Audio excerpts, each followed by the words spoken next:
The future of NATO.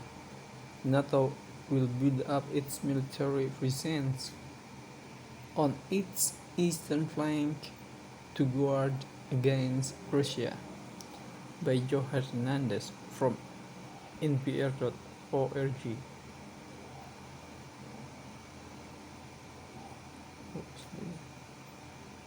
That was NATO General Secretary Jens Stoltenberg speak, speaks during a press conference at the NATO headquarters in Brussels on April 5, 2022.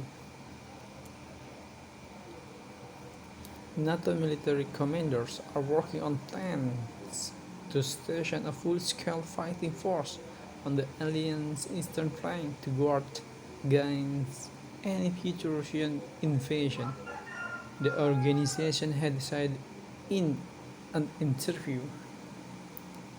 Secretary General Jens Stoltenberg, speaking to the Telegraph, suggested the move will be part of a major reset for the alliance, which has been tested in the wake of Russia's military invasion of Ukraine. Stoltenberg said the current military presence along NATO eastern border, what he called a small tripwire presence, would be replaced with a force large enough to repel an attempt invasion of member states such as Estonia and Latvia, the Telegraph reported.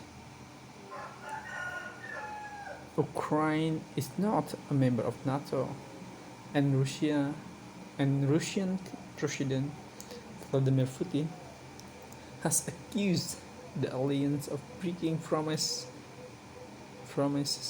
to Moscow by expanding eastward. Russia has demanded that Ukraine not be permitted to join the organization. NATO has been providing major military support to Ukraine amid its effort to defend itself, and Russia's invasion of the country has prompted other European nations, including Sweden and Finland, to consider joining NATO. The humanitarian crisis. The humanitarian crisis. A Doctor Without Borders doctors discusses helping transfer patients in Ukraine, by Joe Hernandez from NPR.org.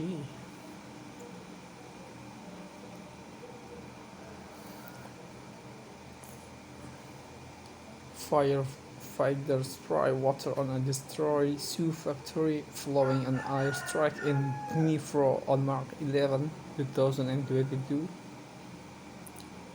Patients in a Ukrainian hospital getting treatment for an illness or those who are injured in the fighting can always be cared for in an area with active hostility. Sometimes they need to be transferred to a safer location for further care.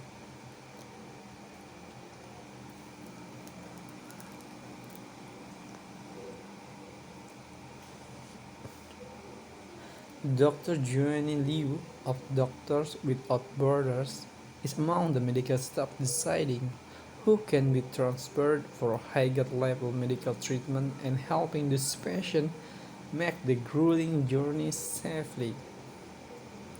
The basic idea is to take patients who come from closer to where there have been military operations and where their hospital had been a bit overcapacitated by the influx of patients who were injured. Liu told Weekend's Edition Sunday, and we bring them to a place where they are going to continue to be cared for, but in a safer place.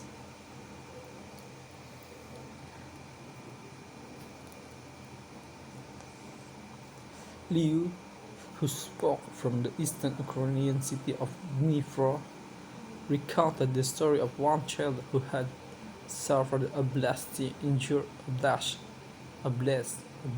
injury and was potentially too unstable to move. The mother, at the start, she just said, "I think my child is too sick to be transferred," Liu said. Medical staff decided to postpone the transfer and the case remained ongoing.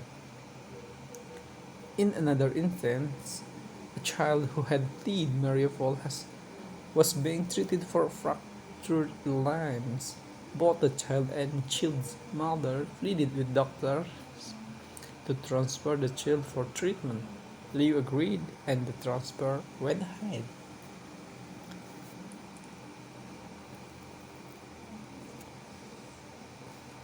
So sometimes, there are some stories that are better than others, she said.